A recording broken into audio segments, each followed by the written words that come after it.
नमस्कार, स्वागत है सफलता आईएएस के इस ऑनलाइन प्लेटफॉर्म में जहां हम पढ़ने जा रहे हैं एमपी टेट में प्लेट टेक्टोनिक थ्योरीज के बारे में।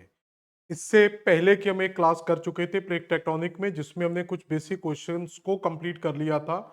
आज उसी प्लेट टेक्टोनिक से जुड़े हुए कुछ और क्वेश्चन की स्टडी करेंगे क्योंकि ये एक बहुत ही महत्वपूर्ण पार्ट होता है प्लेट टेक्टोनिक्स और कई मतलब जितनी भी जो मॉर्फोलॉजी है जितना भी फिजिकल कॉन्सेप्ट हम पढ़ते हैं उस पूरे कॉन्सेप्ट का जो बेस है वो हमें किस पर देखने को मिलता है प्लेट टेक्टोनिक थ्योरी पर ही देखने को मिलता है। इसलिए हमें इसके पूरे क्वेश्चंस को बहुत अच्छे से कंप्लीट करना है और इसके पूरे कॉन्सेप्ट को बहुत अच्छे से समझना है।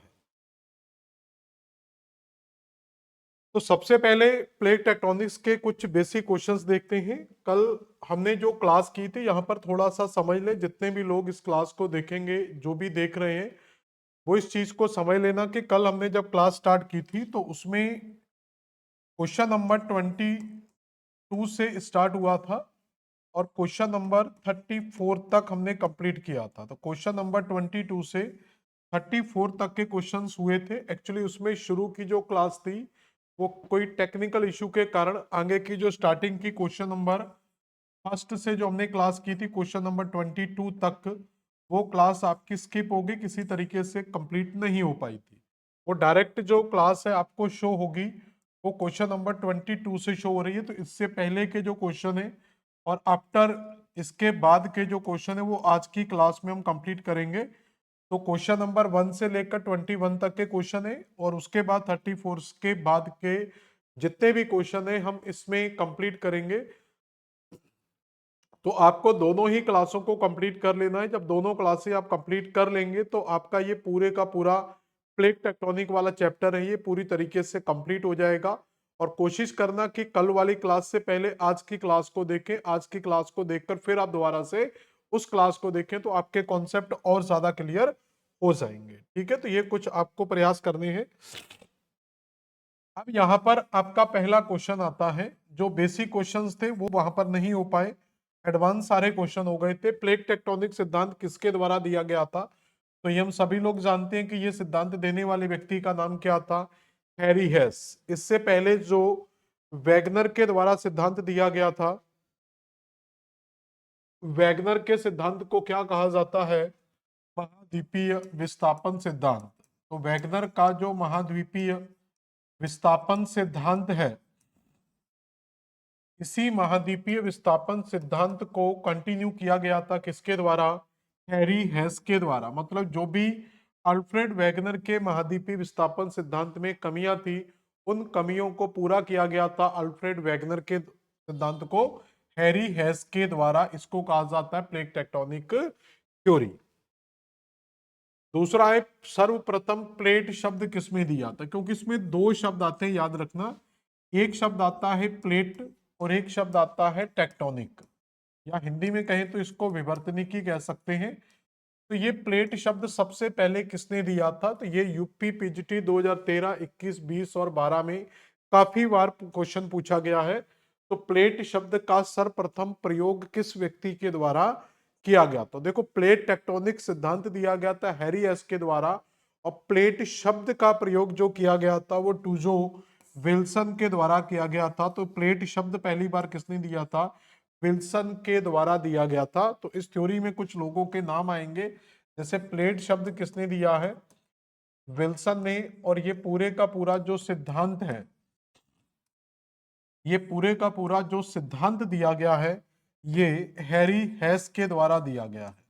तो सिद्धांत हैरी हेस के द्वारा दिया गया था और इसी सिद्धांत को आगे जाके देखो, सिद्धांत के जो प्रतिपादक हैं, ठीक है, जो प्रपोज्ड किया था सिद्धांत, तो प्रतिपादक हैं हैरी एस और इसकी जो व्याख्या की थी वो बाद में जाकर मॉर्गन ने की थी। तो इसकी जो व्याख्या है पूरे के पूरे सिद्धांत की वो मॉर्गन के द्वारा की गई थी। तो तीन व्यक्तियों के नाम आएंगे। ये सिद्धांत किसके द्वारा दिया गया था? विल्सन के द्वारा। इस सिद्धांत की व्याख्या किसके द्वारा की गई थी? मॉर्गन के द्वारा। और ये सिद्धांत दिया किसने था, प्रतिपादन किसने किया था? हैरी हेस ने। तो प्लेट शब्द विल्सन का है, पूरा सिद्धांत हैरी हेस का है और इसकी व्याख्या किसने की है? मॉर्गन ने। मॉर्गन के बाद इसमें कुछ लोग और ऐड होते हैं। तो मॉर्गन के अलावा जैसे इसमें मैकेंजी का नाम भी आपको मिलेगा, ठीक है, इसमें आपको पार्कर का नाम भी मिलेगा और हॉल्म्स का नाम भी मिलेगा। तो ये कुछ लोग हैं जो बाद में इस सिद्धांत से जुड़ेंगे, मैकेंजी, मार्कर और हॉल्म्स। तो ये 4-5 लोगों के नाम आपको याद रखना, ये सब लोग प्लेट टेक्टोनिक से संबंधित है। इसके बाद अगला इसमें ये दिया हुआ, देखो ये प्रपोज्ड किसके द्वारा दिया गया, 1962 में हैरी एस के द्वारा। इसको एक्सप्लेन किसने किया था, 1968 में मॉर्गन ने। उसके अलावा मैकेंजी, पार्कर, हॉल्म्स भी जुड़े हुए। प्लेट वर्ड सबसे पहले किसके द्वारा दिया गया था, तो ये विल्सन के द्वारा दिया गया शब्द है। तो ये कुछ बेसिक चीजें याद रखना। और ये एक नेवी मैन थे, याद रखना, एक नेवी ऑफिसर थे और जूलॉजिस्ट भी थे। ठीक है, यूएस के रहने वाले थे। जैसे वैगनर जर्मनी के रहने वाले थे, ये यूएस के रहने वाले और ये एक नेवी ऑफिसर थे। हॉल्म्स, मैकेंजी एंड पार्कर के अध्ययन का सिद्धांत, तो अभी मैं आपको बता चुका हूं कि इन लोगों ने जो अपना अध्ययन का सिद्धांत दिया है वो प्लेट टेक्टोनिक से संबंधित है। तो ये लोग भी किसके साथ संबंधित है, प्लेट टेक्टोनिक सिद्धांत से संबंधित है। अगला क्वेश्चन आता है, पृथ्वी की कौन सी परत प्लेटों के रूप में विभाजित है, which layers of earth divide into plates. अब ये प्लेट शब्द को ही हम पूरा क्लियर कर लेते हैं तो इसकी पूरी समस्या ही खत्म हो जाएगी। तो अगर यहाँ पर प्लेट शब्द को समझा जाए तो सबसे पहले देखा जाए व्हाट इज प्लेट, प्लेट क्या है। तो प्लेट शब्द जो दिया था वो किसके द्वारा दिया गया था, तो ये हम पहले पढ़ चुके हैं। Plate word given by Tuzo Wilson या ओनली विल्सन भी याद रख सकते हैं। अब प्लेट का मतलब क्या है, तो प्लेट का संबंध हमारे लिथोस्फीयर से होता है। प्लेट किस मंडल से संबंधित है, तो ये लिथोस्फीयर यानी कि स्थल मंडल से संबंधित है। तो प्लेट का संबंध याद रखेंगे किस मंडल से होता है, प्लेट का संबंध स्थल मंडल यानी कि लिथोस्फीयर से होता है। अब ये लिथोस्फीयर क्या है ये हमने पहले भी पढ़ चुके हैं। तो पृथ्वी के क्रस्ट को आंतरिक संरचना वाले टॉपिक में जाकर पढ़ना। पृथ्वी को हम 3 भागों में डिवाइड करते हैं। सबसे ऊपरी भाग को कहा जाता है क्रस्ट। क्रस्ट के बाद आपको मिलता है मेंटल, तो क्रस्ट, मेंटल और उसके बाद आपको मिलता है कोर। तो पृथ्वी को सामान्यतः हम 3 भागों में डिवाइड करते हैं, क्रस्ट, मेंटल एंड कोर। जो क्रस्ट का पार्ट है, जो क्रस्ट का भाग है, इसी क्रस्ट के कुछ नीचे से और भाग ले लिया जाए अपर रिजिड मेंटल का। तो मेनली आप क्रस्ट ही याद रखना, ये सॉलिड वाला पार्ट होता है अपर मेंटल का। ये मेंटल को 2 भागों में डिवाइड करेंगे तो अपर मेंटल का भी कुछ रिजिड या सॉलिड पार्ट है उसको ले लिया जाए। तो ये पूरा का पूरा जो लेयर है जिसमें इन क्रस्ट और अपर मेंटल के कुछ पार्ट्स शामिल होते हैं, क्रस्ट और अपर मेंटल के कुछ पार्ट शामिल होते हैं, इसी को कहा जाता है लिथोस्फीयर। इसको क्या बोलते हैं हम, लिथोस्फीयर, स्थल मंडल। इसके बाद जो अपर मेंटल वाला पार्ट है ये पूरे का पूरा मैग्मा से कवर्ड एरिया है। इसमें पूरे का पूरा मैग्मा भरा हुआ है। इसी मैग्मा चैम्बर को बोलते हैं एस्थेनोस्फीयर। इसको क्या बोला जाता है, एस्थेनोस्फीयर के नाम से, यानी इसको हम हिंदी में दुर्बल मंडल भी कहते हैं। तो इसको किस नाम से जाना जाता है, दुर्बल मंडल के नाम से जाना जाता है। तो पृथ्वी की सबसे ऊपरी भाग क्रस्ट है जिसको लिथोस्फीयर कहते हैं। पृथ्वी के नीचे का मेंटल भाग है, मेंटल में जो ऊपरी मेंटल है उसको एस्थेनोस्फीयर या दुर्बल मंडल के रूप में जाना जाता है, जो पूरी तरीके से एक मैग्मा लेयर हमें देखने को मिलती है। यहां तक क्लियर हुआ। अब बाकी के मंडलों की हमें जरूरत नहीं है, सिर्फ समझने के लिए कह सकते हैं जो लोअर मेंटल है इसको मीजोस्फीयर के नाम से जाना जाता है और जो कोर है उसको पेरिस्फीयर के नाम से जाना जाता है। तो इसकी हमें अभी जरूरत नहीं है, हमें केवल जरूरत है इस लिथोस्फीयर की। तो इसी लिथोस्फीयर की अगर हम बात करें, मान लो कि ये पूरे का पूरा लिथोस्फीयर हम बना लेते हैं। तो ये लिथोस्फीयर ऐसा नहीं है जैसा हमें दिखाई दे रहा है, ये रियल में कई पार्ट्स में डिवाइड होता है। तो लिथोस्फीयर का जो पार्ट है वो रियल में कई पार्ट्स में डिवाइड होता है। ठीक है, इसके कई पार्ट्स आपको मिलेंगे, जैसे यहाँ पर मैं अलग अलग कलर में आपको दिखा रहा हूं। तो आप देखेंगे कि जो लिथोस्फीयर का हमारा रियल में पार्ट है वो कई भागों में डिवाइड हो जाता है। तो यहाँ पर हमें क्या याद रखना है कि जो लिथोस्फीयर है ये कई स्थल खंडों में विभाजित है। तो इन्हीं स्थल खंडों को, जैसे 1 2 3 4 5 आपको जो मिलेंगे, जैसे एक 1 पार्ट हो गया, सेकंड पार्ट हो गया, थर्ड पार्ट हो गया, 4 पार्ट हो गया। तो ऐसे पूरी क्रस्ट को अगर आप गोलाई में बनाएंगे तो उसको कई पार्ट्स में डिवाइड कर सकते हैं। तो प्लेट शब्द का प्रयोग सबसे पहले विल्सन ने किया था। प्लेट का संबंध हमारा लिथोस्फीयर से है और इसी लिथोस्फीयर के छोटे या बड़े, अगर ये कहा जाए तो लिथोस्फीयर के छोटे या बड़े भूखंड, तो लिथोस्फीयर के छोटे या बड़े भूखंड, small and large fragment of lithosphere is called plate. तो स्थल मंडल के छोटे या बड़े खंडों को या भूखंडों को प्लेट के नाम से जाना जाता है। तो समझ में आ गया प्लेट क्या है और ये किस मंडल के ऊपर। अब ये क्या है, इसके नीचे क्या भरा हुआ है पूरे का पूरा, तो ये नीचे पूरी की पूरी मैग्मा लेयर है। ये मैग्मा है तो इसका मतलब है कि ये प्लेटें जो है ये इस मैग्मा के ऊपर अलग अलग डायरेक्शन में क्या है, गति करती है। तो इसका मतलब है कि ये बड़े भूखंड है, ये किसके ऊपर तैरते हैं, तो हम ये कह सकते हैं कि ये दुर्बल मंडल के ऊपर, ये जो दुर्बल मंडल है इस दुर्बल मंडल के ऊपर तैरते हैं या फ्लोटिंग करते हैं। क्लियर हो गया यहां तक। तो इससे हिसाब से हमारा जो क्वेश्चन आएगा वो लिथोस्फीयर आएगा। लिथोस्फीयर यानी कि इसको हम दुर्बल मंडल भी कह सकते हैं। आजकल क्वेश्चन है डायरेक्ट इंग्लिश को देवनागरी में पूछा जाता है, खासतौर पर ज्योग्राफी और साइंस में, इसलिए आपको इंग्लिश शब्दों से रूबरू होना बहुत जरूरी है। अगला क्वेश्चन क्या कह रहा है, प्लेट टेक्टोनिक सिद्धांत क्या बताता है। प्लेट टेक्टोनिक सिद्धांत क्या बताता है कि पृथ्वी की सतह स्थिर है, ऐसा नहीं है। क्या प्लेट टेक्टोनिक सिद्धांत के आधार पर पृथ्वी स्थिर है, नहीं है। टेक्टोनिक शब्द का मतलब ही गतिशीलता होता है। तो प्लेटों में होने वाली गतिशीलता को ही मूवमेंट को ही क्या कहा जाता है, टेक्टोनिक कहा जाता है। पृथ्वी की सतह प्लेटें धीरे धीरे हिलती और टकराती हैं। Earth surface plate move and collide, ये आंसर बिल्कुल सही होगा, तो हमारा बी ही आंसर आ जाएगा। केवल महासागर बदलते हैं या कॉन्टिनेंट बदलते हैं ऐसा कुछ भी नहीं है। तो प्लेटों में जो मूवमेंट होता है उसी को हम क्या कहते हैं, टेक्टोनिक। तो प्लेट शब्द समझ में आ गया। तो टेक्टोनिक का मतलब क्या होता है, प्लेटों में होने वाला मूवमेंट। प्लेटें किस मंडल के ऊपर तैरती हैं, तो अभी हम पढ़ चुके थे कि प्लेटें किसके ऊपर तैरती हैं, एस्थेनोस्फीयर के ऊपर तैरती हैं। तो सबसे ऊपर का जो मंडल होता है वो आपका लिथोस्फीयर होता है। तो ये कौन सा था, लिथोस्फीयर, और इसी लिथोस्फीयर से संबंधित होती है प्लेट। और इस प्लेट के नीचे का पूरा जो मंडल है, इस पूरे मंडल को क्या कहा जाता है, दुर्बल मंडल। इसको दुर्बल मंडल के नाम से जाना जाता है या एस्थेनोस्फीयर के नाम से जाना जाता है। तो इसी को क्या कहा जाता है, एस्थेनोस्फीयर के नाम से जाना जाता है। प्लेटों की गति का प्रमुख कारण क्या, देखो यही वही क्वेश्चन आ गया जिसके हम इंतजार में थे। तो हमने प्लेट तो समझ लिया था, अब हमें प्लेट के साथ साथ क्या समझना है, तो प्लेट तो क्लियर हो गया कि प्लेट क्या है। अब हमें समझना है कि व्हाट इज टेक्टोनिक, कि ये टेक्टोनिक का मतलब क्या होता है। टेक्टोनिक क्या होती है, विवर्तनिकी क्या होती है।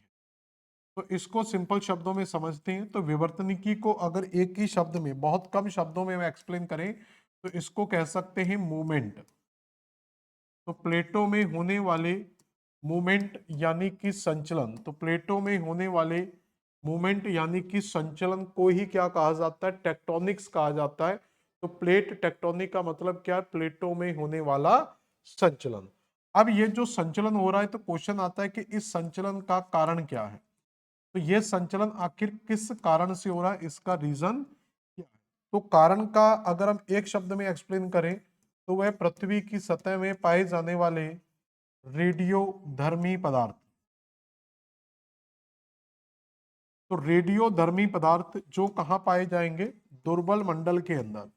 तो दुर्बल मंडल में पाए जाने वाले रेडियोधर्मी पदार्थ यानी कि एस्थेनो स्फीयर में पाए जाने वाले रेडियोधर्मी पदार्थों के कारण क्या है, इसमें गति पैदा होती है। अब क्वेश्चन आता है कि रेडियोधर्मी पदार्थों के कारण प्लेटों में गति कैसे पैदा होती है।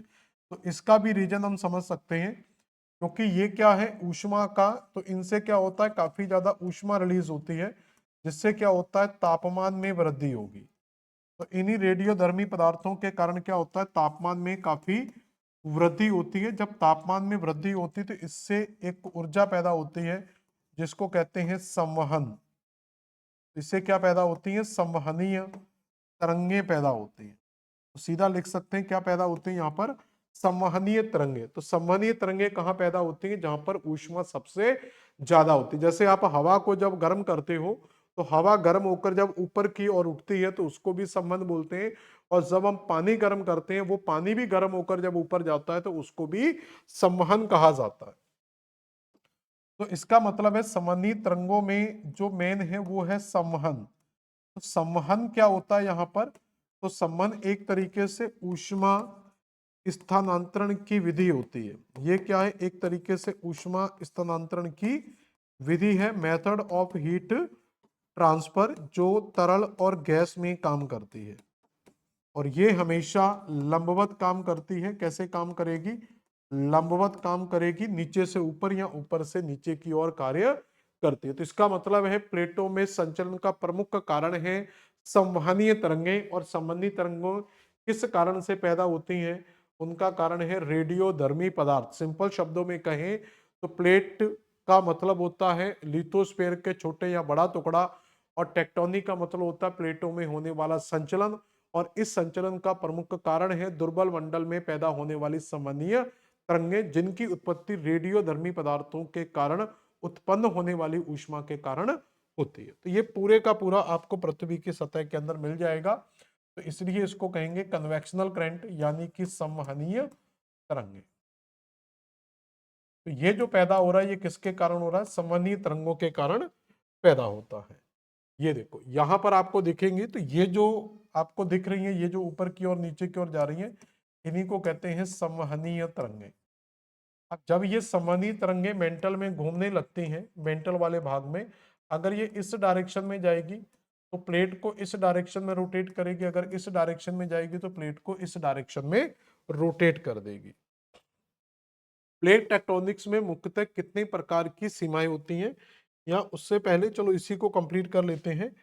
तो सीमाओं की अगर हम बात करें तो यहाँ पर 3 प्रकार की प्लेट में सीमाएं हमें देखने को मिलती, तो इसका आंसर आएगा 3 प्रकार की सीमाएं होती।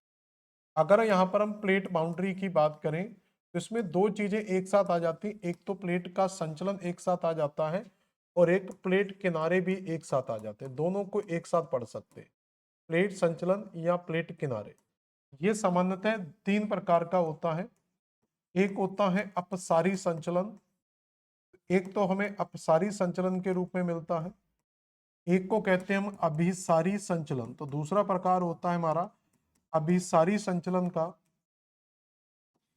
और तीसरा जो प्रकार होता है वो हमारा समानांतर संचलन का होता है। तो 3 प्रकार के मूवमेंट हमें सामान्यतः यहाँ पर देखने को मिलते हैं। अपसारी को इंग्लिश में भी अगर हम लिखना चाहें तो इसको डाइवर्जेंट कह सकते हैं। तो ये एक तरीके का डाइवर्जेंट मूवमेंट होता है, ये आपका एक तरीके का कन्वर्जेंट मूवमेंट होता है, और ये आपका ट्रांसफॉर्म बोला जाता है इसको। अब यहां पर क्या होता है कि जब प्लेटें, अपसारी का मतलब क्या होता है, अपसारी में एक क्रिया होती है जब प्लेटें एक दूसरे से दूर जाती हैं। अभिसारी में क्या होता है, प्लेटें एक दूसरे के पास आती हैं, और समानांतर में प्लेटें एक दूसरे के पैरेलल या विपरीत दिशा में चलती हैं, या दोनों एक साइड चल सकती हैं या दोनों पैरेलल चल सकती हैं।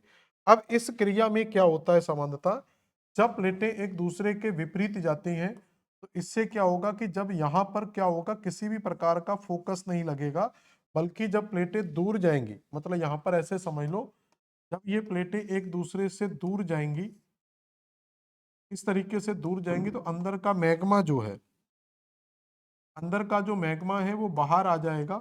तो यहाँ पर किनारों पर मैग्मा जमा होगा, यानी कि किसी भी प्रकार का लॉस नहीं होगा, बल्कि प्लेट किनारों का निर्माण होगा। इसलिए इसको रचनात्मक रचनात्मक प्लेट किनारा कहा जाता है। तो इसको क्या बोला जाता है, रचनात्मक प्लेट किनारा। तो जो हमारा क्वेश्चन था वो इसी पर था, रचनात्मक प्लेट किनारा, कंस्ट्रक्टिव, इसको क्या बोलते हैं, कंस्ट्रक्टिव प्लेट मार्जिन। अब यहां पर क्या हो रहा है कि टकरा रहे हैं, तो टकराएंगे तो कहीं ना कहीं लॉस होगा, तो इसलिए इसको कहते हैं विनाशात्मक प्लेट किनारा। ठीक है, डिस्ट्रक्टिव प्लेट मार्जिन। और यहां पर क्या होता है, दोनों में एक फ्रिक्शन टाइप का पैदा होता है, ना तो लॉस हो रहा है ना विनार हो रहा है, इसको कहते हैं संरक्षी प्लेट किनारा। संरक्षी प्लेट किनारा।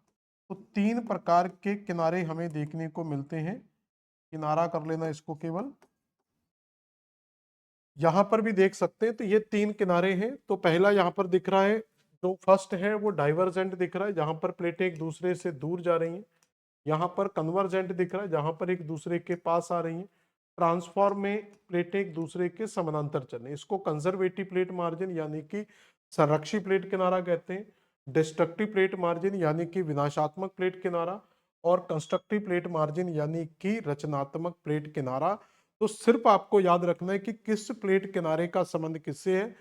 कंस्ट्रक्टिव का संबंध किससे है, डाइवर्जेंट से। डिस्ट्रक्टिव का मार्जिन किससे है, कन्वर्जेंस से। और कंजर्वेटिव का संबंध किससे है, ट्रांसफॉर्म से। पृथ्वी की प्लेटों को मुख्यतः कितने प्रकार में बांटा जाता है, पृथ्वी की प्लेटें होती कितने पर, ये तो प्लेट किनारों की बात हो रही थी, मूवमेंट्स की बात हो रही थी। पृथ्वी पर प्लेटों को सामान्यतः हम दो भागों में डिवाइड करते हैं। दो भागों में जब हम डिवाइड करते हैं प्लेट को, तो एक प्लेट कहलाती है महाद्वीपीय प्लेट। वैसे तो तीन भी डिवाइड कर सकते हैं, लेकिन दो सबसे महत्वपूर्ण होते हैं। एक होती है महाद्वीपीय प्लेट, और दूसरा विभाजित करते हैं महासागरीय प्लेट। तो ये किस आधार पर हम महाद्वीपीय और महासागरीय प्लेट बोलते हैं, अगर किसी प्लेट का अधिकांश भूखंड, अगर किसी प्लेट पर अधिकांश भूखंड या अधिकांश भाग कह सकते हैं महाद्वीप का है, तो अधिकांश भूखंड अगर महाद्वीप का है या लैंड का है तो उसको महाद्वीपीय प्लेट कहेंगे। और अगर किसी प्लेट पर अधिकांश भाग, किसी प्लेट का अधिकांश भाग महासागर का है या सागर का है, तो उसको महासागरीय प्लेट कहते हैं। कंप्लीट कोई भी नहीं होता है, अधिकांश भाग देखा जाता है कि ज्यादा भाग इसमें किस प्लेट का आ रहा है। और बाकी कई बार मिश्रित प्लेटें होती हैं जिसमें दोनों चीजें आती हैं। तो ये कॉन्टिनेंटल प्लेट दिया हुआ, ये ओशनिक प्लेट दिया हुआ, यहाँ पर सरफेस देखेंगे ओशनिक है, और यहाँ पर सरफेस देखेंगे पूरे का पूरा कॉन्टिनेंटल है। अब इसमें जो होता है ये ग्रेनाइट का फॉर्मेशन मिलता है, और जो ओशनिक प्लेट होती है उसमें बेसाल्ट का फॉर्मेशन मिलता है। बेसाल्ट प्लेट की डेंसिटी ज्यादा होती है, ग्रेनाइट की डेंसिटी कम होती है, इसलिए इसमें ज्यादा घनत्व और इसमें कम घनत्व मिलेगा। जिसमें ज्यादा घनत्व होगा, ज्यादा भारी होगी, स्पीड भी ज्यादा करेगी। तो इसकी स्पीड 5 सेंटीमीटर पर ईयर होती है और इसकी स्पीड 2 सेंटीमीटर पर ईयर होती है। डेप्थ वगैरह करने की जरूरत नहीं है, वैसे ही हमें पता होता है कि महाद्वीपीय क्रस्ट की तुलना में, महाद्वीपीय क्रस्ट की तुलना में जो महासागरीय क्रस्ट है वो हमेशा पतला रहता है। अगला क्वेश्चन है निर्णनात्मक प्लेट मार्जिन क्या है। तो निर्णनात्मक प्लेट का मतलब क्या है, तो यहां पर इसको रचनात्मक भी लिख सकते हैं, रचनात्मक प्लेट। ठीक है, अगर आपको ऋणात्मक में कंफ्यूजन हो तो निर्णात्मक की जगह आप क्या कर सकते हैं, रचनात्मक प्लेट कह सकते हैं। तो रचना कब होगी, जब प्लेटें एक दूसरे से दूर जाती हैं, तो इनके किनारों पर जब ज्वालामुखी उद्गार होगा तो ये यहीं जमा हो जाएगा। तो यहाँ पर क्या होता है, नए किनारों का निर्माण होता है, और इस संचलन को कहते हैं अपसारी डाइवर्जेंट मूवमेंट। तो प्लेटें टकराती हैं, प्लेटें अलग होती हैं और नया क्रस्ट बनाती हैं। तो प्लेटें जब दूर जाएंगी एक दूसरे से, उसी से क्या होगा, नए क्रस्ट का निर्माण होगा। उसी प्रकार जैसे यहाँ पर देखेंगे ये प्लेट इस डायरेक्शन में जा रही है, ये प्लेट इस डायरेक्शन में जा रही है, तो बीच में जो नई स्थलाकृति बन रही है, तो ये जो नई स्थलाकृति का निर्माण हो रहा है बीच में, ये जो देखोगे तट बनता जा रहा नया, तो इसी को बोलते हैं नई प्लेट का निर्माण होना। निर्माणात्मक प्लेट मार्जिन का उदाहरण कौन सा है, एक्सप्लेन द कंस्ट्रक्टिव प्लेट। ये अंग्रेजी में देख लिया करो, क्या दिया, कंस्ट्रक्टिव प्लेट। तो इसमें Himalayan plate, mid Atlantic plate, Java plate और San Andreas fault. San Andreas fault तो एक तरीके से संरक्षी प्लेट का एग्जाम्पल है। ठीक है, और हिमालय का निर्माण आप जानते हैं कि दो प्लेटों के टकराने से हुआ था, तो ये अभिसारी संचलन में आएगा। और अभिसारी संचलन में जो प्रक्रिया होगी वो रचनात्मक की जगह क्या होगा, विनाशात्मक बनेगा। यहाँ पर होगा वो विनाशात्मक किनारा बनेगा, डिस्ट्रक्टिव प्लेट मार्जिन बनेगा।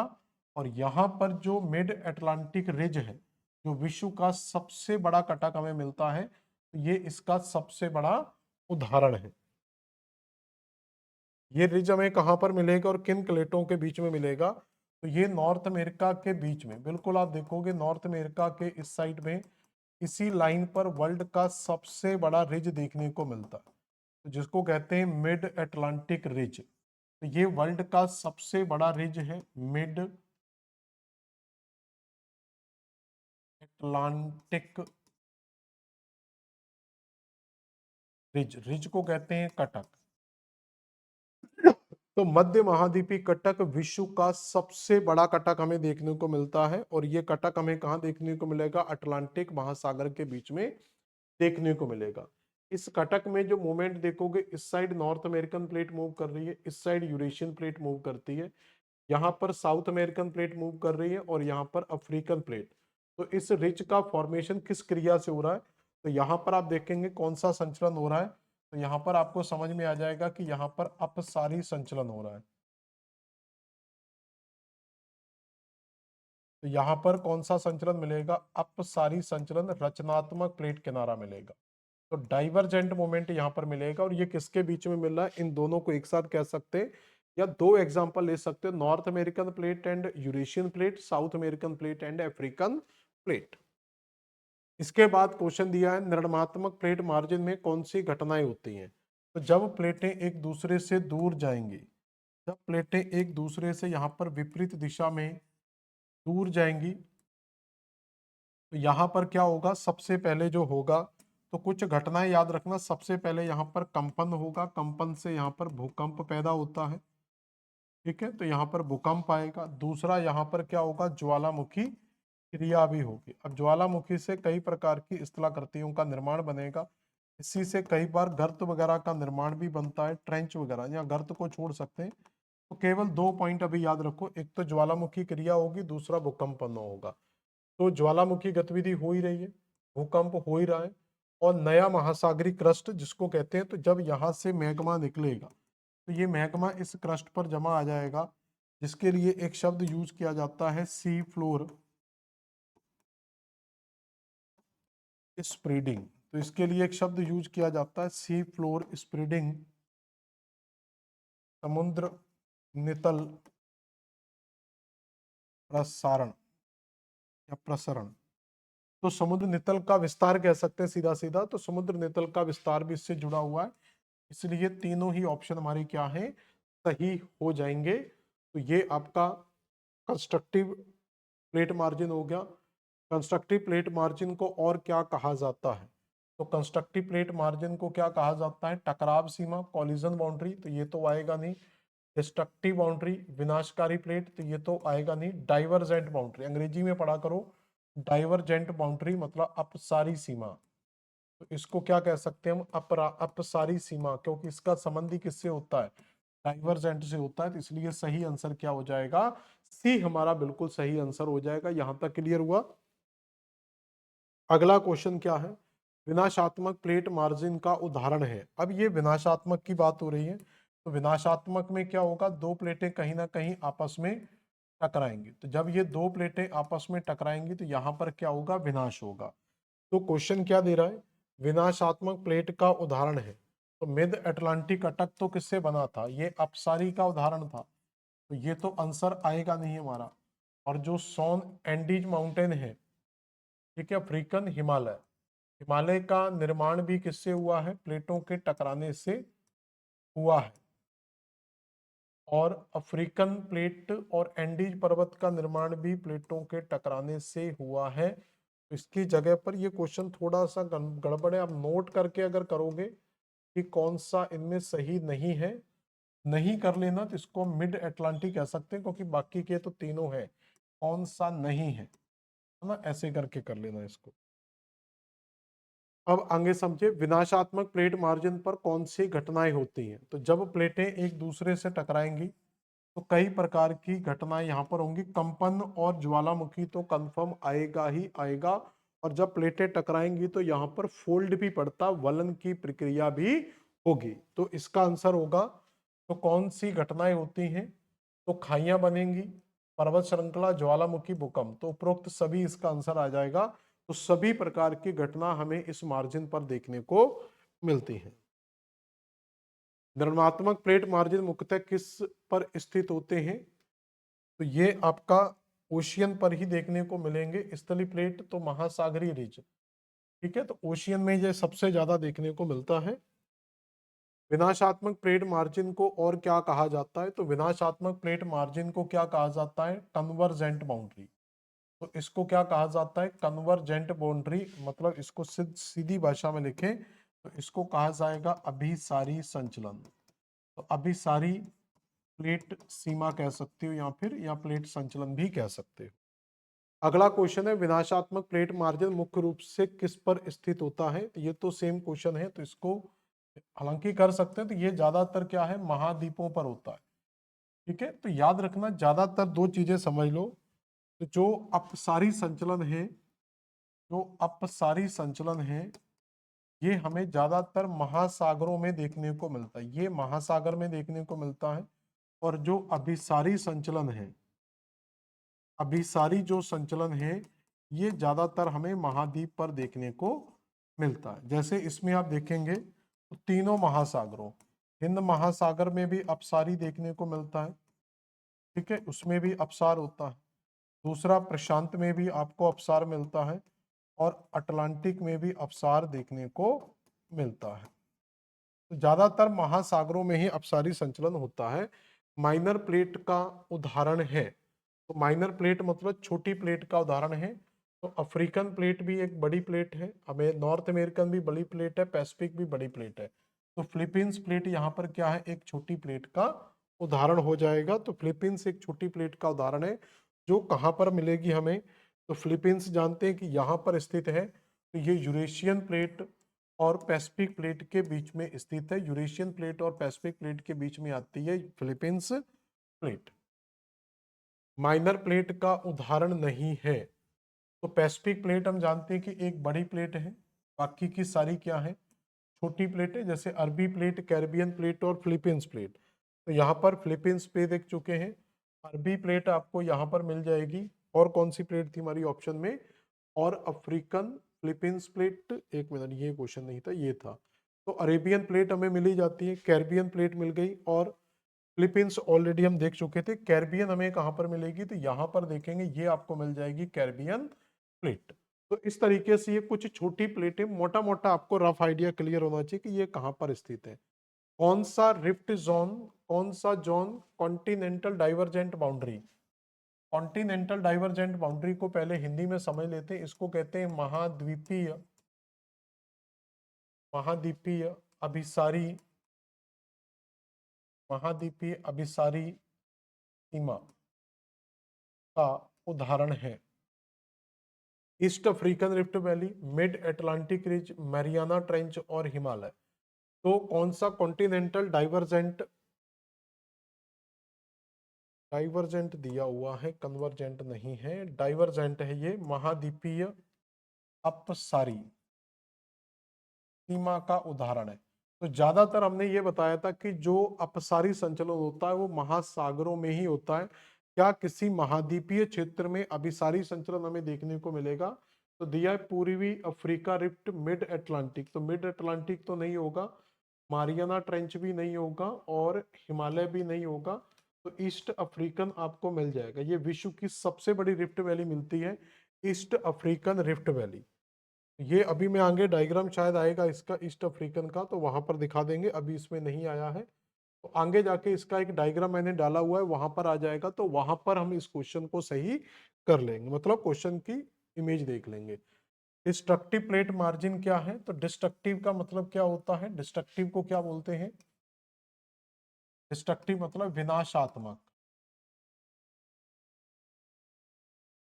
तो विनाशात्मक प्लेट क्या है? प्लेटें अलग होती हैं, प्लेटें टकराती हैं और पुराना क्रस्ट नष्ट हो जाता है। तो जब प्लेटें टकराएंगी और पुराने क्रस्ट क्या हो जाएंगे? टूट जाएंगे, उसी को कहते हैं डिस्ट्रक्टिव। ठीक है, तो ये आपको मैं करा ही चुका हूं। तो यहाँ पर एक चीज समझना कि आगे जाकर हम जब क्वेश्चन पढ़ेंगे, एक यहाँ पर नई चीज और सीख के चलते हैं, क्योंकि इसके क्वेश्चन अब आगे आएंगे। तो जो अभिसारी संचलन होता, अभी तक हमने अपसारी के बहुत सारे क्वेश्चन किए, अब आपका अभिसारी संचलन आएगा, यानी कि डाइवर्जेंट आएगा।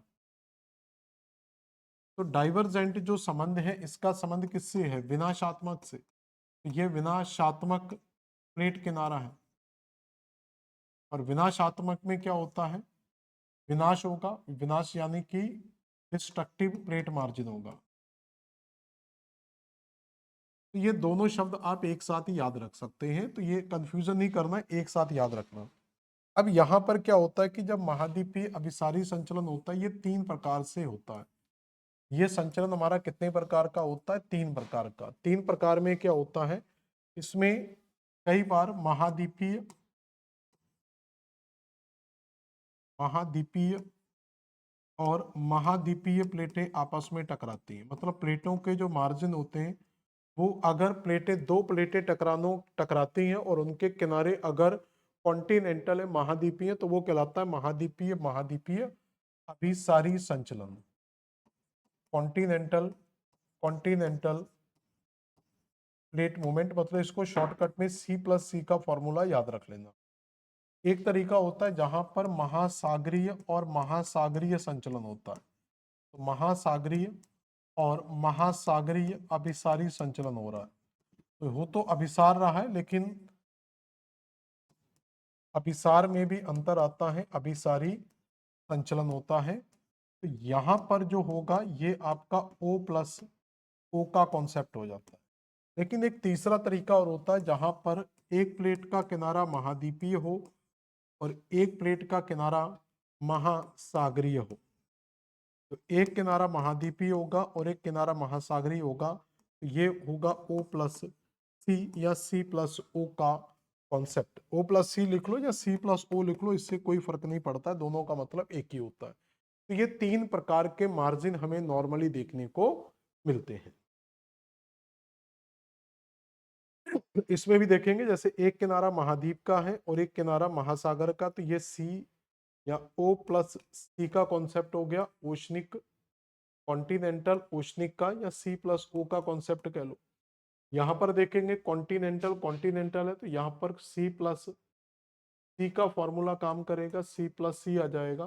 तो यहां पर देखेंगे पूरे का पूरा O+O है, तो O+O का फॉर्मूला काम करेगा। क्वेश्चन क्या कह रहा है? ओशनिक कॉन्टिनेंटल कन्वर्जेंस का उदाहरण है। मतलब यहां पर इसकी हिंदी ट्रांसलेट करना थी लेकिन हो नहीं पाई, तो इसको अगली बार से ध्यान रखेंगे। तो यहां पर कह रहा है कि महासागरीय, लिख दे रहा हूं, घबराना नहीं इससे, महासागरीय और महाद्वीपीय दो चीजें पूछ रहा है। महासागरीय और महाद्वीपीय संचलन कौन सा है, या अभिसारी संचलन कौन सा है? यहां पर चाहो तो पूरा लिख सकते हैं, अभिसारी संचलन पूछा गया है। तो इसका आंसर क्या होगा? एंडीज, मिड अटलांटिक, पूर्वी अफ्रीकन रिफ्ट वैली और हिमालय। अब ये ऐसे कई क्वेश्चन आएंगे जिनके हम आंसर कर सकते हैं, तो मैं इन सारी समस्याओं का एक सॉल्यूशन आपको देना चाहता हूं। देखो, इन सारी समस्याओं का एक सिंपल सॉल्यूशन अपन पढ़ लेते हैं, क्योंकि अगर आपके पास सॉल्यूशन होगा तो आप क्वेश्चंस को बड़ी आसानी से कर सकते हैं। तो यहाँ पर कुछ चीजों को समझिए। ये प्लेटें तो मुझे लग रहा है कि अभी तक आपको समझ में आ गई होंगी कौन कौन सी प्लेटें हैं। इस प्लेट में नॉर्थ अमेरिकन प्लेट इस डायरेक्शन में मूव करती है, तो पहले तो इनके मूवमेंट समझ लें कि ये प्लेट इस डायरेक्शन में मूव करेगी। नॉर्थ अमेरिकन प्लेट का ये डायरेक्शन है। साउथ अमेरिकन प्लेट भी इसी डायरेक्शन में मूव करती है। यूरेशियन प्लेट हमारी इस डायरेक्शन में मूव करती है। अफ्रीकन प्लेट इस डायरेक्शन में जाती है और इंडो प्लेट भी इस डायरेक्शन में जाती है। तो ये नॉर्मल सा एक क्लासिफिकेशन है कि अमेरिकन प्लेटें पूर्व से पश्चिम दिशा में जाती हैं, यूरेशियन प्लेट पश्चिम से पूर्व दिशा में जाती है, अफ्रीकन प्लेट उत्तर में जाती है। प्रशांत प्लेट का ये जो हिस्सा है, जो ईस्ट पैसिफिक प्लेट है, इसको क्या बोलेंगे? ईस्ट पैसिफिक प्लेट, ये इस डायरेक्शन में जाएगी, या तो जाएगी नहीं, जाएगी तो इस डायरेक्शन में जाएगी। और ये जो प्लेट है इस साइड, इसको कहते हैं वेस्ट पैसिफिक। ये वेस्ट पैसिफिक प्लेट है, ये आपकी इस डायरेक्शन में जाएगी, या तो जाएगी नहीं, जाएगी तो इस डायरेक्शन में जाएगी। तो अब आप खुद देख लें कि कहां कहां पर प्लेटें एक दूसरे से टकराती हुई हमें दिख रही, किस जगह पर हमें प्लेटें टकराती हैं। तो इसकी 3 सीमाएं आपको सामान्यतः देखने को मिलेंगी। तो एक बाउंड्री आपको यहां पर देखने को मिलेगी जहां पर दोनों प्लेटें आपस में टकरा रही हैं, और एक बाउंड्री यहां पर देखने को मिलेगी जहां पर प्लेटें आपकी टकरा रही हैं। तो कुल मिला के अमेरिकन प्लेट और प्रशांत प्लेट के बीच में प्लेटें आपस में टकरा, एक ही मार्जिन मान लो कि जो अमेरिकन प्लेटें हैं वो किसके साथ जाके टकराती हैं? पैसिफिक प्लेट के, या तो ये कह लो कि पैसिफिक प्लेट आके टकरा जाती है, या फिर ये कह लो कि ये रुकी हुई है, ये दोनों आपस में टकरा जाती है। तो यहां पर भी अभिसारी संचलन हो रहा है। और जब ये यूरेशियन प्लेट इस प्लेट से जाकर टकराएगी, तो जब ये दोनों प्लेटें आपस में टकराएंगी, तो यहां पर भी एक अभिसारी संचलन देखने को मिल रहा है। और जब ये अफ्रीकन प्लेट ऊपर जाके यहां से टकराएंगी दोनों प्लेटें, अफ्रीकन और इंडो प्लेट, तो ये भी एक अभिसारी संचलन है। तो कुल मिला के आप देखेंगे तो 3 जगह आपको अभिसारी मिला। तो यहां पर भी आपको अभिसारी संचलन मिल रहा है।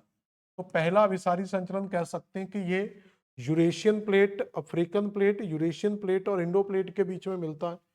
दूसरा अभिसारी संचलन कह सकते हैं यहां पर हमें किस प्लेट के बीच में मिल रहा है, तो ये यूरेशियन प्लेट और प्रशांत प्लेट के बीच में मिल रहा है।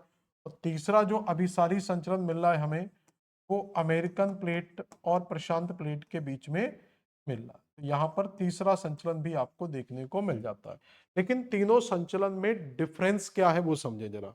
तीनों संचलन में क्या डिफरेंस हमें देखने को मिलता है कि यहाँ पर जो संचलन आ रहा है, यहाँ पर जो संचलन आ रहा है, तो प्रशांत महासागर का जो किनारा है, ये किनारा आपका ओशनिक है। तो यहाँ पर किनारा है ना ये पूरे का पूरा, तो प्रशांत महासागरी प्लेट का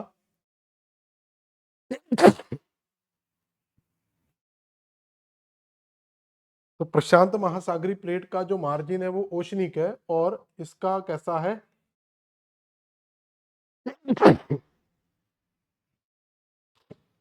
देखें, तो प्रशांत महासागरी प्लेट का मार्जिन ओशनिक है, और अमेरिकन प्लेट का कौन सा है, कॉन्टिनेंटल। तो C+O का फॉर्मूला यहाँ पर काम कर रहा है, मतलब महाद्वीपीय और महासागरी प्लेट आपस में टकरा रही है। यहाँ पर देखेंगे तो जो यूरेशियन प्लेट है ये भी थोड़ी सी पानी के अंदर है, और ये प्लेट तो पानी में है ही है।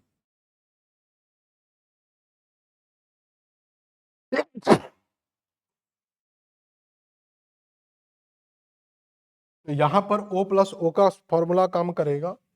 अफ्रीकन प्लेट जब यूरेशियन प्लेट के साथ टकराती है, तो यूरेशियन का दक्षिणी मार्गन कॉन्टिनेंटल, तो यहाँ पर C+ काम कर रहा है।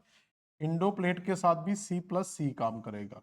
तीनों में देखोगे 3 तरीके का डिफरेंस हमें देखने को मिलता है। तो ये याद रखना है कि कहां पर कौन सा मोमेंट हमें दिखाई देता है। तो इसको मैं एक बार लिख दे रहा हूं तीनों मोमेंट्स को। तो अभिसारी में 3 प्रकार का मोमेंट मिलेगा। ये अभी हमने पढ़ा था। एक मिलेगा C+C, O+O और O+C या C+O। C+C में जो उदाहरण मिलेंगे वो 2 मिलेंगे। एक अफ्रीकन जो प्लेट है, अफ्रीकन प्लेट, ये कोलाइड करती है किसके साथ, यूरेशियन के साथ। ये यूरेशियन प्लेट के साथ कोलाइड करती है। दूसरा एग्जाम्पल होता है कि जो भारतीय प्लेट है, जो भारतीय प्लेट है, ये भारतीय प्लेट कोलाइड करती है किसके साथ, यूरेशियन प्लेट के साथ। तो ये एक उदाहरण होता है C+C का। O+O में जाएंगे तो यहाँ पर आपकी फिर से यूरेशियन प्लेट, जो यूरेशियन प्लेट है, ये यूरेशियन प्लेट कोलाइड कर रही है किसके साथ, प्रशांत प्लेट के साथ। दोनों के मार्जिन कैसे हैं, महाद्वीपी हैं। और C+O में जाएंगे तो यहाँ पर जो अमेरिकन प्लेटें हैं, जो अमेरिकन प्लेट है, ये किसके साथ कोलाइड कर रही है, प्रशांत प्लेट के साथ कोलाइड करे। तो कुल मिला के जो सबसे ज्यादा प्रमुख होती है, वो बार बार जो कोलाइड करती है, वो प्रशांत प्लेट ही कोलाइड करती है। अगला क्वेश्चन देखेंगे, एंडीज माउंटेन। इससे पहले का क्वेश्चन शायद हमने कर लिया था, ये अभी नहीं किया था। ये कुछ क्वेश्चंस रह गए अभी हमारे, ये हमने ज्यादा ही आगे जाकर पेज ले लिया। हाँ, यहाँ पर थे। तो कॉन्टिनेंटल ओशनिक कन्वर्जेंट का उदाहरण है महासागरी और महाद्वीपीय संचलन। तो अब आप देखेंगे कि महाद्वीपीय महासागरी संचलन कहाँ पर हो रहा है। तो एक प्लेट का किनारा कैसा होना चाहिए, महाद्वीपीय, और एक प्लेट का किनारा होना चाहिए महासागरी। तो यहाँ पर फॉर्मूला काम कर रहा है O+C का, कि एक मार्जिन ओशनिक हो और एक मार्जिन इसका हो। तो ये एग्जाम्पल जो हमें सबसे अच्छा मिलता है वो नॉर्थ अमेरिका में जाएंगे। तो नॉर्थ अमेरिका के नीचे ही साउथ अमेरिका है। तो नॉर्थ अमेरिकन प्लेट और साउथ अमेरिकन प्लेट, ये दोनों प्लेटें इस दिशा में गति करती हैं। और इस साइड जो आपको मिलती है वो पैसिफिक प्लेट मिलती है। तो यहाँ पर जो पैसिफिक प्लेट है उसको आप या तो स्थिर मान लो और या फिर उसको इस तरीके से गति करवा दो। तो यहाँ पर जो दोनों मार्जिन टकरा रहे हैं वो O प्लस सी, O प्लस सी, इसके टकराने से क्या होगा, जब ये आपस में टकराती हैं तो यहाँ पर एक माउंटेन बनता है। इस जगह को, माउंटेन को कहते हैं रॉकी पर्वत, और इस जगह पर भी एक वर्ल्ड की सबसे लंबी पर्वत श्रृंखला बनती है, इसको कहते हैं एंडीज पर्वत। तो क्वेश्चन बड़े तरीके से घुमा के पूछे जाते हैं। तो यहाँ पर जो होगा, तो एंडीज माउंटेन का जो निर्माण है वो साउथ अमेरिकन प्लेट और पैसिफिक प्लेट के टकराने से हुआ। तो साउथ अमेरिकन प्लेट का मुहाना कैसा है, महाद्वीपीय है, और अमेरिका पैसिफिक का मुहाना कैसा है, महासागरीय है। तो ये C प्लस O वाले फॉर्मूले पर बनेगा। दूसरा दिया है मिड एटलांटिक रिज, ये तो जानते हैं कि ये तो अपसारी संचलन का है, तो इसमें तो अभिसारी है ही नहीं, ये तो प्लेटों के दूर जाने से काम करता है, तो इसमें C plus O plus O plus और प्लस का फॉर्मूला काम नहीं करेगा। ईस्ट अफ्रीकन रिफ्ट वैली, तो ईस्ट अफ्रीकन रिफ्ट वैली एक तरीके से ये भी अपसारी संचलन है, तो ये भी अपसारी है। बस अंतर जितना है कि ये जो अपसारी है ये महासागर में होता है, ये अपसारी महासागर में हुआ है, और ये वाला अपसारी महाद्वीप में हुआ है। तो इसमें भी दो तरीके से डिवाइड कर सकते हैं। अब दिया हुआ है हिमालय पर्वत। हिमालय पर्वत का जो निर्माण है वो इंडो प्लेट और यूरेशियन प्लेट के टकराने से हुआ है, और यहाँ पर हम जानते हैं कि दोनों प्लेटों के मार्जिन हमने कैसे बताए थे, C प्लस सी। तो इंडो प्लेट का उत्तरी मार्जिन भी हमारा कैसा है, महाद्वीपीय है, सी का मतलब कॉन्टिनेंटल, और यूरेशियन प्लेट का भी उत्तरी मार्जिन कैसा है, कॉन्टिनेंटल है। तो जब मैं सी यूज करूंगा तो उसका मतलब कॉन्टिनेंटल मतलब महाद्वीपीय, ओ का मतलब ओशनिक मतलब महासागरीय। तो ये दो शब्द याद रखना, कंफ्यूजन नहीं होना इससे। इसके बाद अगला देखेंगे क्वेश्चन, ओशनिक कॉन्टिनेंटल कन्वर्जेंस का उदाहरण कौन सा है। तो ओशनिक और कॉन्टिनेंटल कन्वर्जेंस, ओशनिक और कॉन्टिनेंटल, ये तो अभी हम कर चुके हैं, तो ये एनडीजी आएगा, तो ये आंसर आ गया है नीचे, तो इसका एनडीजी आंसर है, हम ऑलरेडी इसका आंसर कर चुके हैं। Oceanic, oceanic O plus O का फॉर्मूला आ रहा है, तो इसका मतलब यहां पर पूछा जा रहा है आपसे महासागरीय और महासागरीय संचलन का उदाहरण कौन सा है। तो महासागरीय और महासागरीय संचलन का उदाहरण कौन सा है। तो महासागरीय संचलन की बात करें तो देखो जरा, डीप ओशनिक ट्रेंच, महासागरीय कन्वर्जेंस में द्वीप श्रृंखलाएं और ज्वालामुखी, तो इसमें द्वीप वाला ज्यादा सही रहेगा, बी ऑप्शन लगा सकते हैं। क्यों, तो पहले देखो महासागरी किस प्लेट में मिलता है, तो ये हम जानते हैं कि एक तरफ यूरेशियन प्लेट है, तो आपको अगर प्लेट याद रही, एक तरफ यूरेशियन प्लेट है और एक तरफ आपकी प्रशांत प्लेट है। अब ये दोनों प्लेटें जब आपस में टकराती हैं तो इससे आपका निर्माण होता है। तो जैसे यहाँ पर जो यूरेशियन प्लेट है, ये मान लेते हैं यूरेशियन प्लेट, और ये यूरेशियन प्लेट पश्चिम से पूर्व दिशा में गति करती है, और इस साइड जो प्लेट है वो कौन सी है, प्रशांत प्लेट। अब इन दोनों प्लेटों के टकराने से यहाँ पर कई ज्वालामुखी क्रियाएं होती हैं, और इन ज्वालामुखी क्रियाओं से यहाँ पर पूरे का पूरा एक द्वीपीय चाप देखने को मिलता है, आइलैंड आर्क देखने को मिलता है। तो इसकी टकराहट के कारण ही इसका निर्माण हुआ है। तो ये हो जाएगा ओशनिक, क्योंकि इस प्लेट का जो मार्जिन है, इस प्लेट का जो मार्जिन है ये समुद्र तक देखने को मिलता है, ये मार्जिन यहाँ से स्टार्ट होता है, तो यहाँ तक ये प्लेट है और यहाँ तक ये प्लेट है। तो ये दोनों के मार्जिन कैसे हो गए, O प्लस O। तो यूरेशियन प्लेट का मार्जिन भी O है और प्रशांत प्लेट का मार्जिन भी O आता है। ठीक है, यहाँ पर देख सकते हैं ये वाला आपको ये दिख जाएगा, तो ये आपकी कौन सी प्लेट है, देखो ये आप कह सकते हैं यूरेशियन प्लेट, तो इस तरफ से यूरेशियन प्लेट जा रही है और इस तरफ से आ रही है आपकी कौन सी, प्रशांत प्लेट। तो ये दोनों प्लेटें जब आपस में टकराएंगी तो यहाँ पर ज्वालामुखी क्रिया होगी, तो यहाँ पर एक द्वीपों का चाप आपको देखने को मिलेगा, क्योंकि ज्वालामुखी से क्या ये द्वीप बनते, जहां पर आज इंडोनेशिया आपका जापान वगैरह द्वीप बने हुए।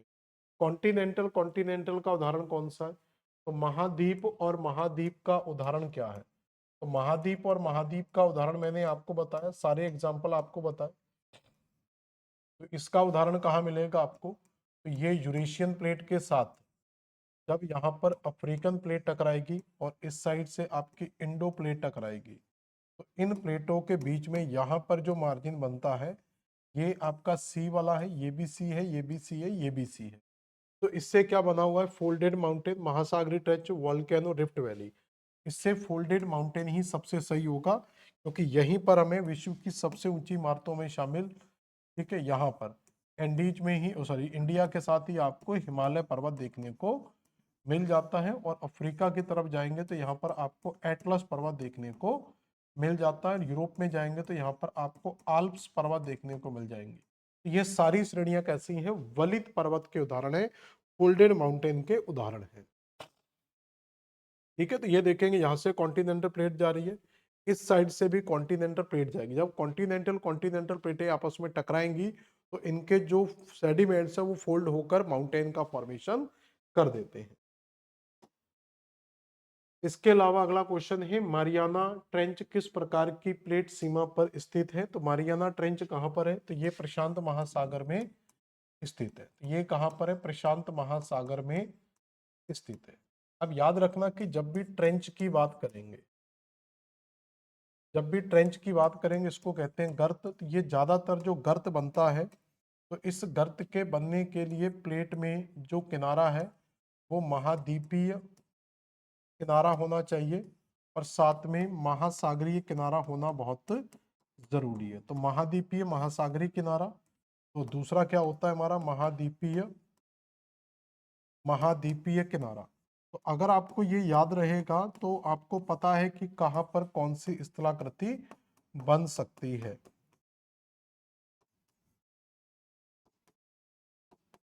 देखो जरा, अब तीन किनारों में कहां पर नहीं बनेगा? तो याद रखना इस वाले सिस्टम में कभी भी, क्योंकि ट्रेंच हमेशा समुद्र के अंदर बनता है, तो खाई बनने के लिए, ट्रेंच बनने के लिए कम से कम एक किनारा महासागरीय होना बहुत जरूरी है। जब तक एक किनारा महासागरीय नहीं होगा तब तक ट्रेंच का फॉर्मेशन नहीं होगा।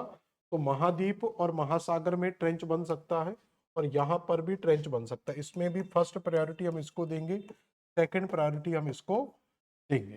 तो महाद्वीपीय और महासागरीय किनारे का सबसे अच्छा एग्जांपल, या इसमें आप दोनों को ही लिख सकते हैं, प्रायोरिटी को छोड़ो। मारियाना ट्रेंच कहां पर है? प्रशांत महासागर में है। तो ये डिस्ट्रक्टिव प्लेट मार्जिन पर बनेगा, क्योंकि प्लेटें जब तक टकराएंगी नहीं तब तक ट्रेंच बनेगा नहीं। ट्रेंच कैसे बनता है? इस तरीके से एक प्लेट आ रही है, ठीक है ना, इस साइड से एक प्लेट आएगी और इस साइड से एक प्लेट आएगी। जब ये प्लेट इस प्लेट के नीचे सबडक्ट कर जाएगी इसके किनारों को, यहाँ पर जो स्ट्रक्चर बनेगा इसी को कह देते हैं ट्रेंच। तो समुद्र के अंदर एक खाई टाइप की बन जाती है सबडक्शन जोन के साथ। हिमालय किस प्रकार की प्लेटों के अभिसरण का उदाहरण है? तो ये तो हम बहुत अच्छे से पढ़ चुके हैं कि ये कॉन्टिनेंटल और कॉन्टिनेंटल कन्वर्जेंस का उदाहरण है, जिसमें यूरेशियन प्लेट और भारतीय प्लेट आपस में टकराती है। आइलैंड आर्क, द्वीपीय आर्क किस सीमा पर बनते हैं? अभी हम पढ़ चुके हैं कि द्वीपीय आर्क का जो निर्माण है वो एशिया महाद्वीप के पूरब में देखने को मिलता है। और एशिया महाद्वीप के पूरब में जब हम जाते हैं, एशिया, यहाँ पर आपको एशिया मिल जाएगा और यहाँ पर पूरे का पूरा एक द्वीपों का आर्क देखने को मिलता है। इस साइड जो प्लेट मिलती है वो प्रशांत प्लेट है और यहीं पर प्लेट का मार्जिन भी मिलता है। इसके इस साइड जो प्लेट है वो आपकी यूरेशियन प्लेट है और इस साइड जो प्लेट आ रही है ये आपकी प्रशांत प्लेट है। तो ये दोनों प्लेटें जब यहाँ पर टकराती हैं तो इससे इसका निर्माण हुआ, तो ये भी ओशनिक मार्जिन है, ये भी ओशनिक मार्जिन है। तो यहीं पर आपका पूरे का पूरा द्वीप चाप बना हुआ है। तो द्वीप श्रृंखला का निर्माण किससे होता है? Oceanic, continental, oceanic, oceanic. तो यहाँ पर ओशनिक ओशनिक कन्वर्जेंस, महासागरी महासागरी टकराव की स्थिति देखने को मिलती है। आप प्लेटें भी बता सकते हैं कि किन प्लेटों के बीच में मिलती है। एंडीज माउंटेन किस प्रकार की प्लेट सीमा पर बने हैं? तो एंडीज माउंटेन जो बना हुआ है वो महासागरीय और महासागरीय या महाद्वीपीय, कॉन्टिनेंटल कॉन्टिनेंटल, महाद्वीपीय, दो बार लिखेंगे, महाद्वीपीय और महाद्वीपीय। ठीक है, तो अब जब हम देखेंगे तो एंडीज पर्वत कहाँ बना था? तो ये साउथ अमेरिका के बना हुआ है। तो साउथ अमेरिका कैसा है, कॉन्टिनेंटल मार्जिन है, और इस साइड जो पैसिफिक प्लेट आ रही है इसका ओशनिक मार्जिन है। तो साउथ अमेरिकन प्लेट का ये मार्जिन, तो सी प्लस ओ का फॉर्मूला काम करेगा। तो सी प्लस ओ कहाँ दिया हुआ है, ओशनिक, ओशनिक कॉन्टिनेंटल, और कॉन्टिनेंट ओशनिक कॉन्टिनेंटल महासागरीय और महाद्वीपीय, यही हो जाएगा। ठीक है, तो पहला ही ऑप्शन हमारा हो जाएगा ओशनिक और कॉन्टिनेंटल, यानी कि प्रशांत प्लेट और साउथ अमेरिकन प्लेट के बीच में बना हुआ है। जापान का ज्वालामुखी किस प्लेट गतिविधि से जुड़ा हुआ है, तो वही जो द्वीपीय चाप मैंने बताया था उसी का क्वेश्चन है। तो वो महासागरीय, महासागरीय जो द्वीपीय चाप मैंने बताया था वो वही क्वेश्चन है, सेम क्वेश्चन है, कोई भी दिमाग नहीं लगाना इसमें। कन्वर्जेंट प्लेट मार्जिन क्या है, तो जब प्लेटें एक दूसरे से टकराती हैं उसको कन्वर्जेंट यानी कि अभिसारी संचलन कहते हैं। अब क्वेश्चन बहुत आसान हो जाएंगे, अब क्वेश्चन क्या है, बहुत आसान हो जाते हैं क्योंकि हम चीजें पढ़ चुके हैं। ट्रांसफॉर्म प्लेट मोमेंट क्या, तो ये समानांतर प्लेट संचलन है, जब प्लेटें एक दूसरे के समानांतर चलती हैं तो समानांतर प्लेट संचलन में आता है। तो ये क्या है, एक तरीके का संरक्षित कंजर्वेटिव या संरक्षित प्लेट मार्जिन कहलाता है, ट्रांसफॉर्म प्लेट मार्जिन कहलाता है। सान एंड्रियास फॉल्ट किस प्रकार की प्लेट सीमा का उदाहरण है, तो ये संरक्षित प्लेट सीमा पर ही बना हुआ है आपका। एक ही उदाहरण मिलता है ट्रांसफॉर्म का, सान एंड्रियास फॉल्ट यूएसए में।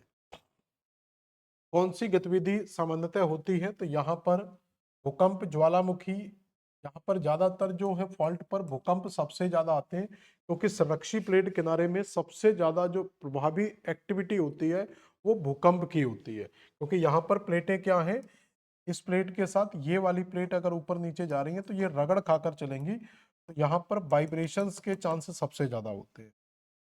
निम्नलिखित में से कौन सा विखंडन भूसंगति संकल्पना से संबंधित है, तो ये कुछ थोड़े से अलग क्वेश्चन है। Which of the following is the related to concept of the disruptions geosyncline, तो जियोसिंक्लाइन से जो जुड़ा हुआ यहाँ पर व्यक्ति है वो हॉल एंड डाना का आंसर आप लगा सकते हैं।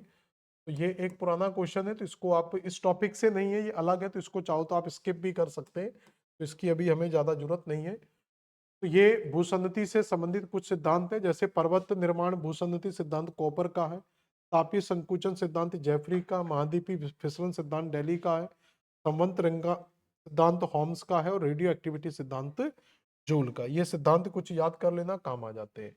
अभिसरण वह क्षेत्र है जिसमें एक प्लेट दूसरे प्लेट के नीचे खिसकती, ये नेट जेआरएफ दिसंबर 2020-21 का क्वेश्चन है। तो अभिसरण का मतलब क्या होता है, जब प्लेटें एक दूसरे से टकराती उसको कहते हैं हम अभिसरण। तो अभिसरण वह क्षेत्र है जहां पर प्लेटें एक दूसरे से, अभिसरण वह प्रक्रिया जिसमें एक प्लेट दूसरे प्लेट के नीचे खिसक जाती है। अभिसरण क्षेत्र के किनारे समुद्र अधस्थले का फैलाव का अधिक प्रबल हो जाता है। At the edge of the convergence zone sea floor spreading becomes stronger. देखो, सी फ्लोर कब होता है, जब डाइवर्जेंट मोमेंट होगा, तो जब डाइवर्जेंट मोमेंट होगा तो यहाँ पर सी फ्लोर होगा, स्ली फ्लोर बढ़ेगा। जब इस तरीके का कन्वर्जेंट मोमेंट होगा तो यहाँ पर सी फ्लोर नहीं होगा, तो इसलिए ये वाला कोटेशन हमारा क्या है, गलत है। तो ये कोटेशन गलत है, ये कोटेशन सही है। तो ओनली, केवल दो कथन सत्य है, कथन एक सत्य है, दो असत्य है, और कथन एक असत्य है। यहां से कौन सा आ जाएगा, ये। तो सी आंसर आ जाएगा कि एक कथन सत्य है और जो दूसरा कथन है, सेकंड जो कोटेशन है वो आपका फॉल्स है। तो पहला कथन सही है, दूसरा बिल्कुल गलत हो जाता है। फिर नेट यूजीसी जेआरएफ दिसंबर 2020-21 का क्वेश्चन है, प्लेट विवर्तन की सिद्धांत निम्नलिखित में से किसके उद्भव एवं अवस्थिति की व्याख्या की सहायता नहीं करता। तो ये बहुत सारी चीजें दी हैं कि प्लेट टेक्टोनिक्स में किन चीजों की व्याख्या हमें देखने को नहीं मिलती। तो प्लेट टेक्टोनिक्स में भूकंप तो हमें देखने को मिलते ही मिलते हैं, तो इसका मतलब है कि ई वाला आंसर होगा। Choose answer A B C. तो वैसे तो आंसर हमारा यहां से निकल कर आ ही रहा है। फिर कह रहा है कि भूकंप और पर्वत तंत्र, अच्छा क्या ढूंढना है, व्याख्या नहीं करता, सॉरी उल्टा कर लिया हमने, कि व्याख्या नहीं करता है। तो इसका मतलब है, तो पहले करते वाले ढूंढ लेते हैं कि किस किस की करता है। इसकी व्याख्या तो करता ही है, भूकंप की व्याख्या भी कर ही रहा है, ठीक है ना। ऊपर भी क्या दिया, पर्वत तंत्र, समुद्र स्थल, भूकंप, ये भी व्याख्या कर ही रहा है। भूकंप और प्रमुख, तो जहां जहां भूकंप दिया वो सब आ जाएंगे। तो केवल सी की व्याख्या ये नहीं करता है, समुद्री धाराएं, जलवायु क्षेत्र, oceanic current and climatic reason. हालांकि क्लाइमेटिक रीजन के वैगनर का जो सिद्धांत था पूरे का पूरा, वो जलवायु के आधार पर भी दिया गया था, क्योंकि वो एक क्लाइमेटोलॉजिस्ट थे और ये क्या है, एक जियोलॉजिस्ट है। तो वैगनर के सिद्धांत को ही आधार बनाया था प्लेट विवर्तनिकी सिद्धांत ने। तो इसलिए जलवायु से हम जोड़ सकते हैं, लेकिन यहाँ पर किसी ना किसी ऑप्शन को तो एलिमिनेट करना पड़ेगा। तो हम सी को ही यहाँ से आउट करेंगे, तो केवल सी कथन यहाँ पर सत्य नहीं है। इसी तरीके का ये सब अच्छे क्वेश्चन है, यूपीएससी जीआईसी 2021 का क्वेश्चन है, which of the following is not a basis of the plate tectonic theory.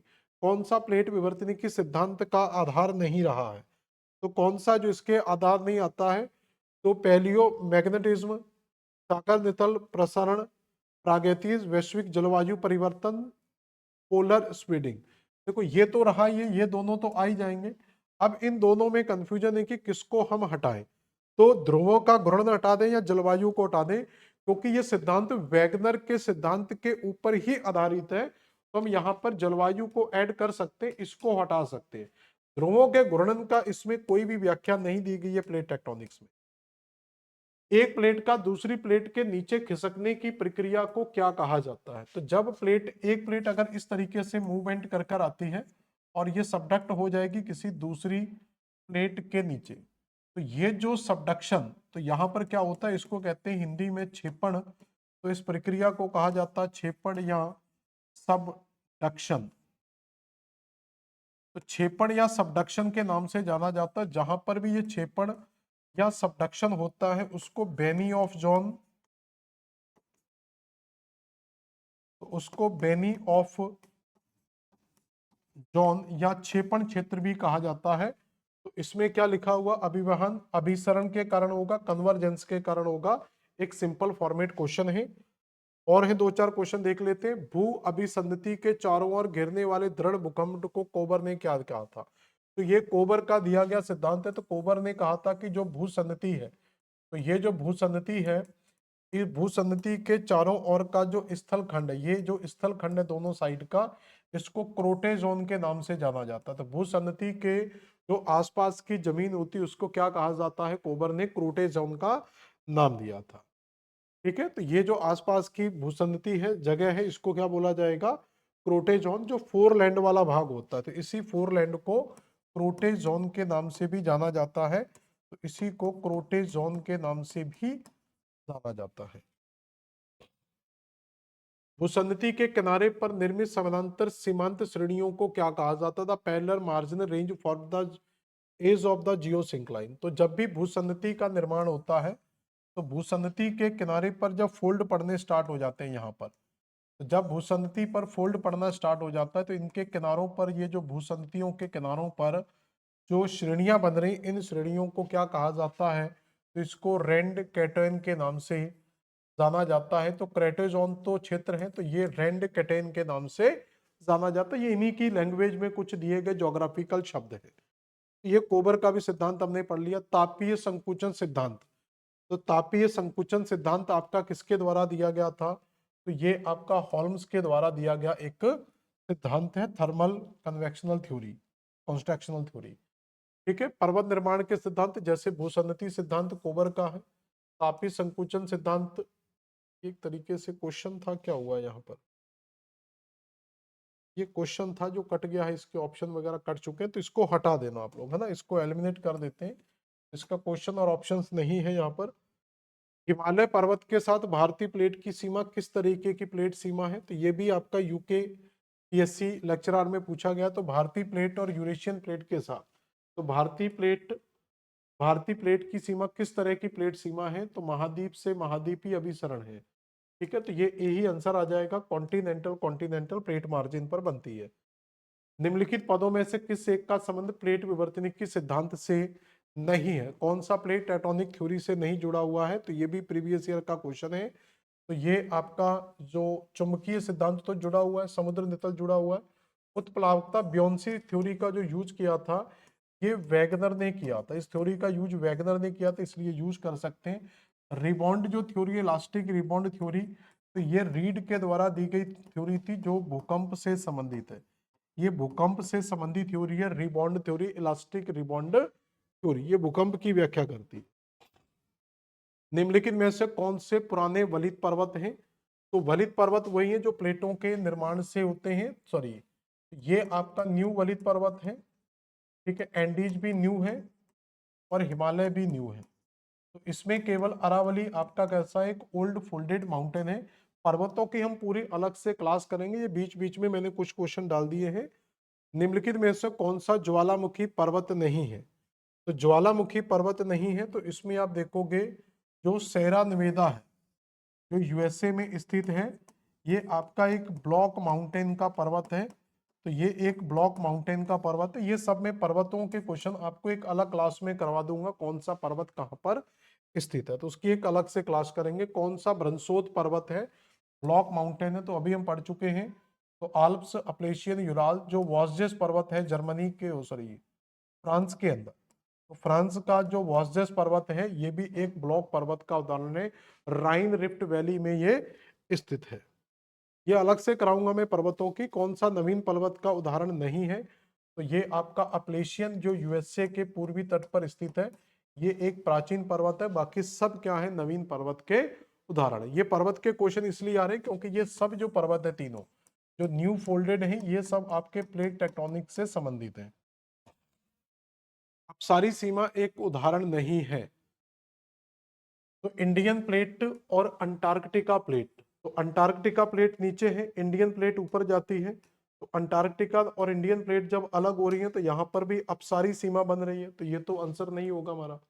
Nazca plate और प्रशांत प्लेट, मध्य अटलांटिक कटक, ये भी होगा। प्रशांत एवं फिलीपींस प्लेट, इन दोनों में कंफ्यूजन हो रहा है, तो ये दो आंसर तो नहीं होंगे। तो नजका प्लेट और प्रशांत प्लेट, नजका प्लेट और प्रशांत प्लेट के बीच में जो होगा वो अभिसारी संचलन होगा, तो यही आंसर आएगा। तो हमारा आंसर यही आ जाएगा।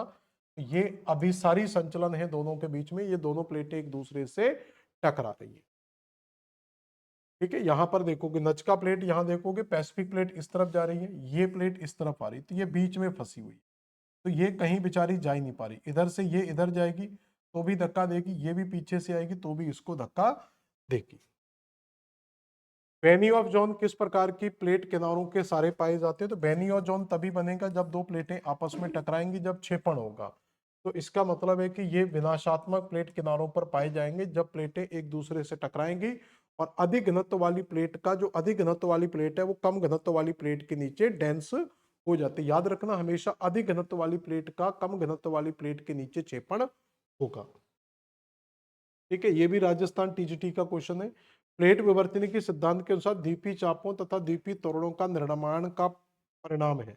मैं क्वेश्चन इसके सब रिलेटेड करा चुका था, लेकिन ये क्वेश्चन इसलिए दिए गए हैं क्योंकि ये कहीं ना कहीं प्रीवियस ईयर में आपके पूछे गए हैं। तो यहाँ पर दिया महासागरीय, महाद्वीपीय। तो पहले देखो ये द्वीपीय चाप मिलता कहाँ पर है, तो ये हम पढ़ चुके एशिया के पूरब में मिलता, और एशिया में कौन सी प्लेट टकराएगी, इधर से यूरेशियन प्लेट और उधर से पैसिफिक प्लेट। यूरेशियन प्लेट का जो पश्चिमी किनारा है जो टकरा रहा है वो भी ओशनिक है, और प्रशांत प्लेट का किनारा भी ओशनिक है। तो O प्लस O वाला देख लो। महासागरी महाद्वीपीय ये नहीं होगा, महाद्वीपीय महाद्वीपीय ये नहीं होगा, अपसारी प्लेट संचलन, अभिसारी महासागरी महासागरी। तो ये O प्लस O का कॉन्सेप्ट है, क्योंकि यहाँ पर जो यूरेशियन प्लेट कोलाइड कर रही है, यूरेशियन प्लेट कोलाइड कर रही है क्योंकि इसके मार्जिन यहाँ पर है, तो ये भी O मार्जिन है, और इस पैसिफिक प्लेट का भी O मार्जिन है, ठीक है। यहां पर देख सकते हैं ये वाली प्लेट, या मैप में भी दिखा सकता हूं। तो ये यूरेशियन प्लेट है यहां तक पूरी की पूरी, ये मार्जिन है यूरेशियन प्लेट का। तो ये यूरेशियन प्लेट आ रही है, इधर से पैसिफिक प्लेट आ रही है। तो यहां पर जो बनेगा वो आपका कौन सा बनेगा, O प्लस O का फॉर्मूला। कौन एंड्रियास फॉल्ट निम्नलिखित में से किसका घोतक है? ठीक है, रचनात्मक, विन्यास्तक, कंजर्वेटिव। तो ये कंजर्वेटिव यानी कि संरक्षी प्लेट किनारा है, इसका कह सकते हैं ये संरक्षी प्लेट किनारे से बना हुआ है। ट्रांसफॉर्म का एक उदाहरण है, ये देख सकते हो। ये कहां पर है, देखो ये यहां पर मिलता है। ये जो कोकस प्लेट के साथ ये प्लेट जो गति कर रही है, ये आपकी संरक्षी प्लेट है। यहीं पर आपको सान एंड्रियास फॉल्ट देखने को मिल जाएगा।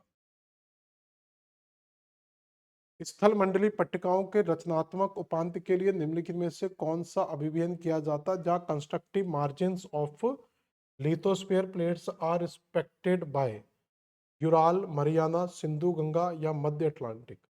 तो यहाँ पर जो है कंस्ट्रक्टिव प्लेट मार्जिन में मरियाना ट्रेंच ही कह सकते हैं, यही सबसे इंपोर्टेंट है। सिंधु गंगा मैदान, और ये तो अपसारी का उदाहरण है। दो समानांतर भ्रंशों के बीच में धसे हुए भाग को क्या कहते हैं? तो दो जो भ्रंश होते हैं, जब ये भ्रंश घाटी बनती, इसको कहते हैं भ्रंश। क्या पूछा है? दो समानांतर भ्रंशों के बीच में धसे हुए भाग को क्या कहते हैं? तो इसको भ्रंश घाटी के नाम से पढ़ सकते हैं, तो भ्रंश घाटी ही कहा जाएगा इसको। ये तो सिंपल क्वेश्चन है। विश्व की सबसे लंबी रिफ्ट वैली कौन सी है? तो वैसे तो अफ्रीकन रिफ्ट वैली है, जो जॉर्डन नदी से संबंधित है। तो अफ्रीकन रिफ्ट वैली जो जॉर्डन नदी से संबंधित है, तो एशिया और अफ्रीका में मिलाकर ये वर्ल्ड की सबसे बड़ी रिफ्ट वैली का निर्माण करती है। तो ये रिफ्ट वैली पूरी की पूरी इस एशिया से स्टार्ट होती है, यहाँ से। तो यहाँ से ये रिफ्ट वैली बनती है और ये इस तरीके से पूरी की पूरी एक दरार का निर्माण करती है। इसी को कहते हैं अफ्रीकन या जॉर्डन रिफ्ट वैली। निम्नलिखित में से किसका निर्माण महासागरीय महाद्वीपीय पट्टिकाओं के अभिसरण से हुआ है? तो महासागरीय और महाद्वीपीय मतलब O+C। तो यूराल, एंडीज, अपलेशियन। तो ये एंडीज पर्वत आ जाएगा साउथ अमेरिका में। इसके क्वेश्चन तो हम ऑलरेडी कर चुके हैं।